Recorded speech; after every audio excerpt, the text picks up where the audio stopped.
Puppies are coming up on 6 weeks, and I'm going to do an evaluation. I'm going to do a couple of things here. We're going to look at ears, we're going to look whether we need to tape up back legs, and we're going to do a general look over, and we're going to listen to hearts. So, this little puppy here, so what you'll typically see is smaller puppies, their ears come up sooner, and you can see her ears, they look fine, no problems whatsoever at all. And she's walking pretty good. She's not, she's not walrusing, she's not swimming around. Kit's going to want to be part of this.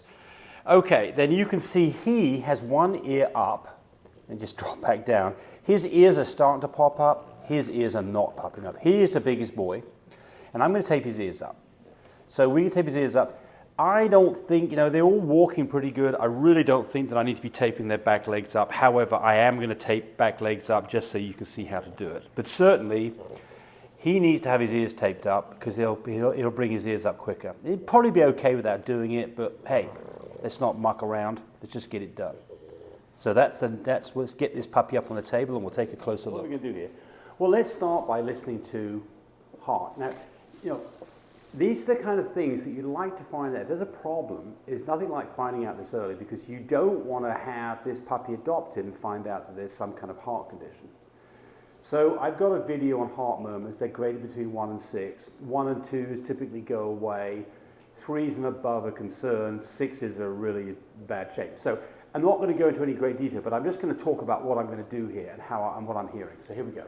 So get a stethoscope. We sell these with our puppy care kit. And what you want to do is you're going to position the stethoscope around the chest underneath. There's a good place. You move it around and you'll hear it. I'm going to describe what I hear. Bum, bum, bum, bum, bum, bum, bum, bum, bum, bum, bum, bum, bum, bum. Yes, I like it.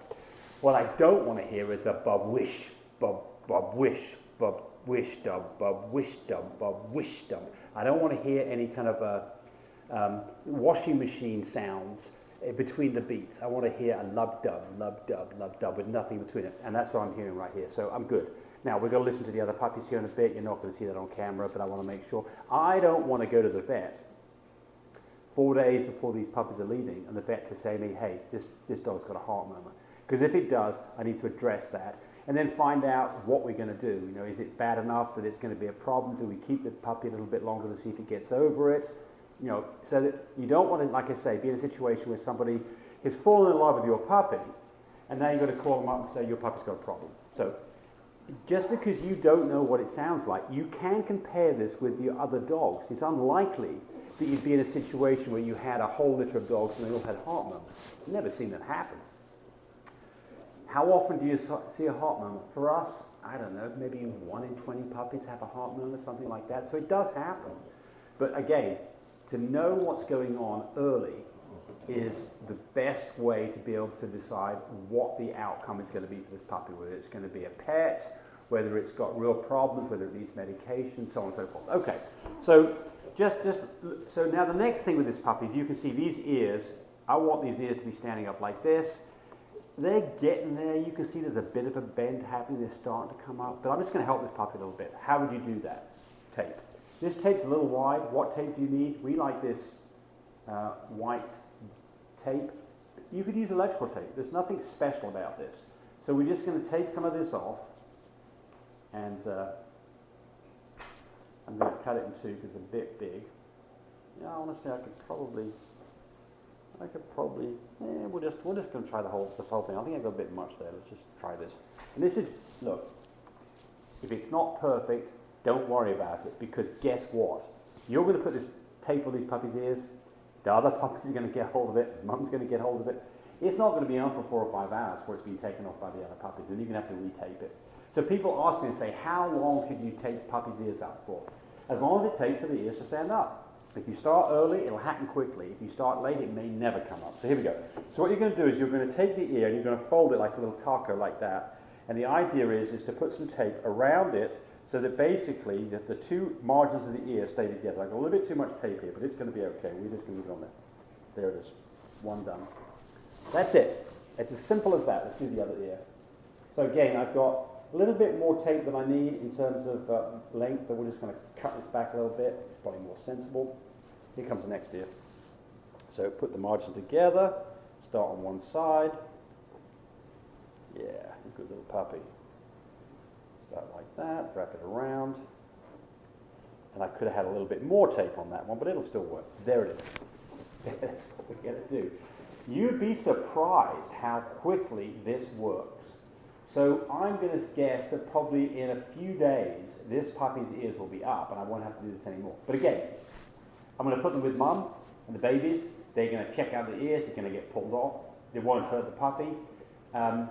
It's not. It might lose a little bit of hair, but I've never had a puppy's ear that goes bald because of this, and it always worked for me. However, big fat puppies, and you do it late, they can be in a situation where their ears stay down forever, and it just doesn't look right for a Frenchie. Because Frenchies, what's one of the things that we love about Frenchies is their perky bat-like ears, and so to have a Frenchie with the ear folded down, just like a human being with the ear folded down, not the most attractive thing. So get on with that as soon as you reasonably can. All right, so now let's talk about the back legs. I don't think this puppy really needs to have this done. I think it's walking fine. But if you've got a puppy that's swimming around, again, you can't do any harm with this. All can be as good. I'm going to cut that back a little bit. The idea behind this is that what we're trying to do here is we're going to tape these back legs together like that. And I'm going to tape them. So here is this is basically, the ankle joint. There's the knee joint. What would be the equivalent above the ankle. I'm going to tape it together like that. And let's just do that right now. And this could be a bit of a struggle, but it's not that difficult. And again, can you do this wrong? No. Is it easy to do it with somebody helping you? Absolutely. So I'm going to have a little bit of a wrestle here. We'll see how well I do without Tami helping me, but we'll give it a shot. So I'm going to put this around. Use the leg.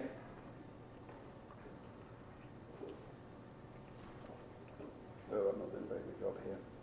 Pull that around like that.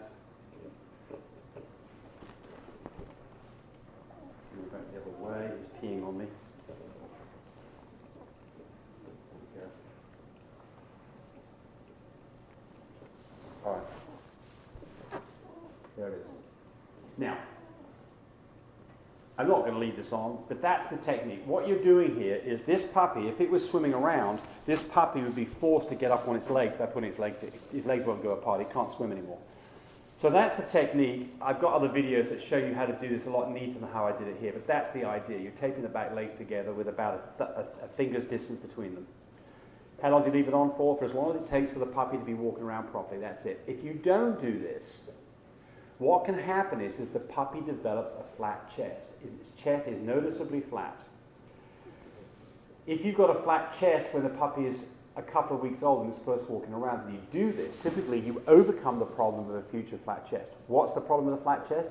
It can really start to have problems with puppies breathing. Their lung space is not right, they can't get a good breath, and it actually can do a puppy in. So this is something that you really want to pay attention to. Does this puppy need it? No. But again, it's all about checking the puppy out. And if you feel this puppy has a rounded chest, that's what it should be. If it was flat, I'd be very concerned. Another thing you can have is a chest that is what's called a pigeon chest, where it comes up to a point like this, and you can have one where it sinks in like this. Those two situations, the one that sticks out, the one that goes in, you're not going to correct that with the tape. If you have a puppy that really has got some problems with a flat chest and you've been taking the legs up, you can always go buy one of these prostheses for flat chest. And if you go to Amazon, you do a search for puppy flat chest kit, you'll find these 3D printed little kind of shells that go around the dog.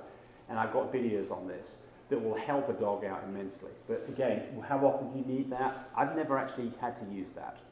But I have taped up puppies' legs quite frequently.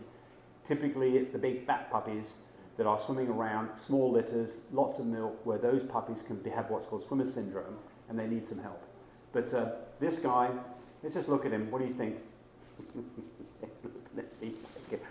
He is just a nice little healthy puppy. He feels nice and solid. He's not whining or complaining. I think this puppy's absolutely fine. So next step for him this weekend is going to be vaccinations at 6 weeks. And their first wormings with Safeguard. They've been wormed twice with parental paramate at 2 and 4 weeks. 6 weeks coming up, time for their first safeguard. They get 3 days of that. So what's going to happen after that? Next shots after that will be at 9 weeks, about the time they're leaving for their new homes, and then a vet visit. So we want to go to the vet visit without having anything terrible happening. We want to be aware if there's an issue so we can be reacting to it. I don't see that we're going to have any problems, but that's why we go to the vet. Not because I'm not a vet, and somebody needs to sign off who's a licensed veterinarian before these puppies leave to say, to the best of our knowledge, these puppies are healthy and good to go. We don't want to be in a situation when somebody receives a puppy, it's got problems. A couple of other things to check for would be inguinal hernias and generally hernias. I'm just going to see if I can lift this guy up. A hernia would be this belly button would be bulging out, doesn't have it. Inguinal hernia would be, I'm going to take this off so we can see it better. An inguinal hernia would be in the crease of the thigh on both sides where you see a bulge. And the way to look for that is to hold the puppy up towards you like this. Sorry puppy, I'm getting rough housing a little bit. And then bounce that puppy around and maybe squeeze on its tummy a little bit and see if you see a bulge appear in that crease on either side. That's of more concern because those puppies typically should not be bred. Puppies that have an umbilical hernia, that's fine if it's big enough and needs to be fixed. But those puppies typically not a hereditary condition, and those puppies can still have puppies if that's where your intent is. So we're just going to take this off, and we're going to leave this ear stuff up, and we'll let him back with his brothers and sisters.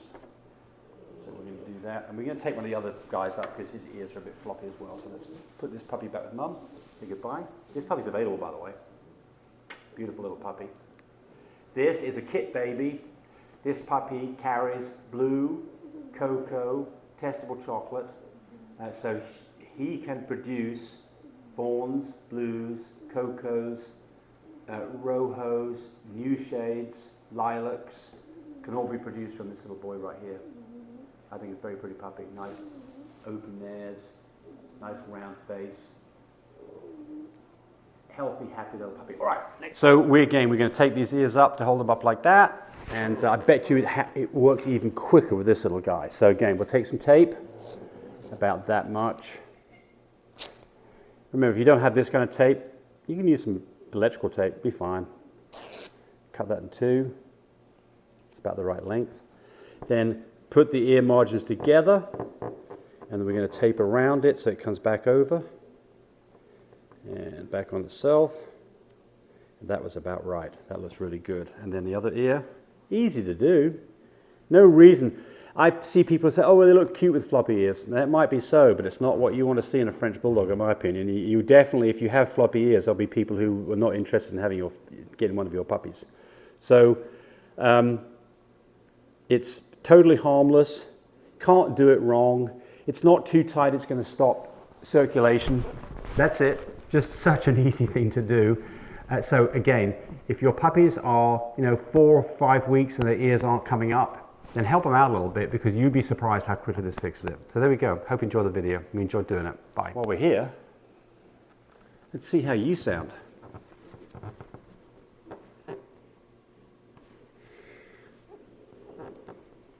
So you can see where I've got the microphone. There.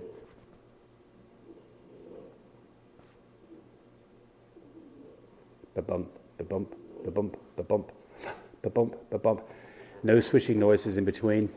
Puppy's good to go. Bump, bump, bump, bump, bump, bump, bump, bump, bump, bump, bump. No extra noises. She's good too. Good deal. Good deal because her and her brother have already got new homes. It would be not good to have to call up those people and say, puppy's not well.